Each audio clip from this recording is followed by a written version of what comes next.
ಬ್ರಹ್ಮಾವರದ ನಗರ ಮಧ್ಯಭಾಗದಲ್ಲಿರುವ ಗ್ರಾಮ ಪಂಚಾಯಿತಿಯ ತ್ಯಾಜ್ಯ ಸಂಗ್ರಹ ಘಟಕಕ್ಕೆ ಆಕಸ್ಮಿಕವಾಗಿ ಬೆಂಕಿ ತಗಲಿ ಕೋಟ್ಯಾಂತರ ರೂಪಾಯಿ ನಷ್ಟ ಸಂಭವಿಸಿದೆ. ನಿನ್ನೆ ರಾತ್ರಿ 1 ಗಂಟೆಯ ಸಮಯಕ್ಕೆ ಹೊತ್ತಿಕೊಂಡ ಬೆಂಕಿಯ ಕೆನ್ನಾಲಿಗೆ ಹತ್ತಿರದ ಗುಜರಿ ಅಂಗಡಿ ಮತ್ತು 10 ಅಂಗಡಿಗಳಿಗೆ ಬೆಂಕಿಯು ಹಬ್ಬಿ ಮತ್ತಷ್ಟು ಹಾನಿ ಸಂಭವಿಸಿದೆ.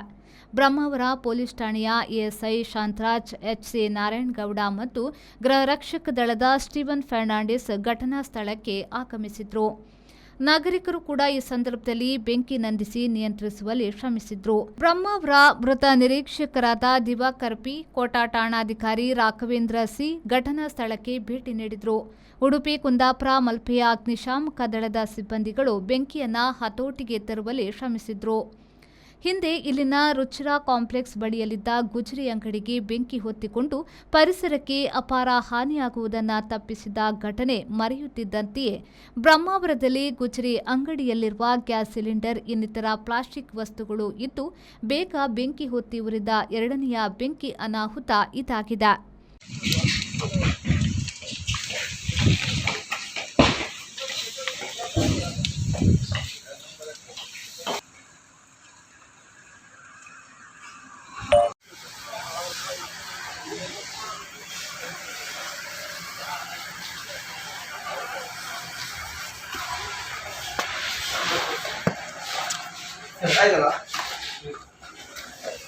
Bureau report, V4 news, Brahmavar. Thank you. Ajanta Business Center provides comfortable space where work gets done with more ease. A friendly environment means less of stress, more of teamwork. Sir?